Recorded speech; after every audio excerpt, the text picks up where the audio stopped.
അപ്പോൾ ഇന്ന് രാവിലത്തെ ചായയുടെ പരിപാടിയൊക്കെ കഴിഞ്ഞിട്ടുണ്ട്. നമുക്കിനി ഉച്ചയൂണ് റെഡിയാക്കാം.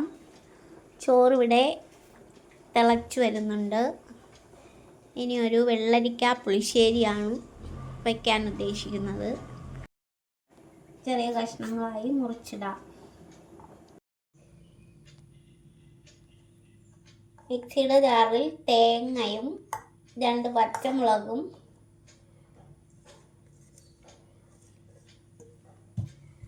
കുറച്ച് മഞ്ഞൾപ്പൊടിയും കുറച്ച് ജീരകവും ചേർത്ത് നല്ല ഫൈൻ പേസ്റ്റായി നമുക്കത് അരച്ചെടുക്കാം. കുറച്ച് വെള്ളം ഒഴിച്ച് നമുക്ക് നല്ല നാടൻ മോര് കിട്ടിയിട്ടുണ്ട്. ഒരു ഇല്ലത്തുനിന്ന് അനിയേട്ടൻ്റെ ഒരു ഫ്രണ്ട് കൊണ്ടുവന്നതാണ്. അത് ആവശ്യത്തിന് എടുത്ത് ഉപയോഗിക്കാം. വേവിച്ച് വെച്ച വെള്ളരിക്ക കഷ്ണത്തിലേക്ക് നമ്മൾ അരച്ച് വെച്ച അരപ്പ് ചേർത്ത് കൊടുക്കാം. എന്നിട്ട് ഇതൊന്ന് ചൂടായി വരുമ്പോൾ മോരൊഴിച്ച് കൊടുക്കാം.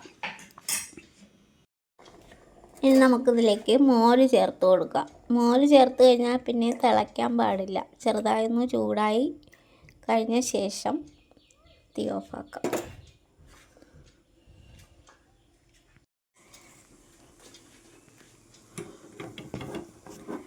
ഇപ്പോൾ കടുകും ഉലുവയും കറിവേപ്പില ചുവന്ന മുളക് എന്നിവ നമുക്കിതിലേക്ക് താളിച്ചൊഴിച്ച് കൊടുക്കാം. നമ്മുടെ സൂപ്പർ ടേസ്റ്റി ആയിട്ടുള്ള മോരൊഴിച്ച പുളിശ്ശേരി ഇവിടെ റെഡി ആയിട്ടുണ്ട്. നല്ല കുഞ്ഞുമത്തി കിട്ടിയിട്ടുണ്ട്. അത് ഉപ്പും ചുവന്ന മുളക് പൊടി, മല്ലിപ്പൊടി, കുരുമുളക് പൊടി, മഞ്ഞൾപ്പൊടി എന്നിവ ചേർത്ത് നന്നായി പുരട്ടി വെച്ചിട്ടുണ്ട്. അപ്പോൾ നമ്മുടെ ചോറും കറികളും ഒക്കെ ഇവിടെ റെഡി ആയിട്ടുണ്ട്. മത്തി പൊരിച്ചത്, വെള്ളരിക്ക പുളിശ്ശേരി, കടുമാങ്ങ അച്ചാർ, മാങ്ങാ ചമ്മന്തി, ചോറ്.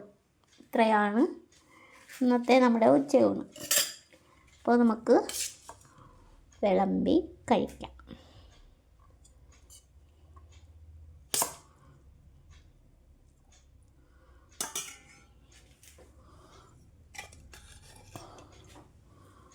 കുറച്ച് പുളിശ്ശേരി ഒഴിച്ച്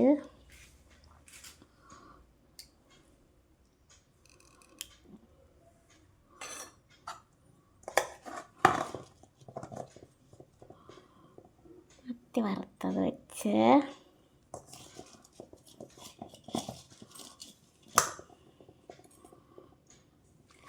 കുറച്ച് മാങ്ങാ ചമ്മന്തി വെച്ച്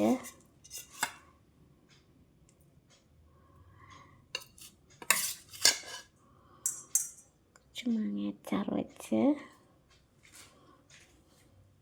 അപ്പോൾ ഇതാണ് നമ്മുടെ ഇന്നത്തെ ഉച്ചയ്ക്കുള്ള ചോറൂണ്. Okay, by.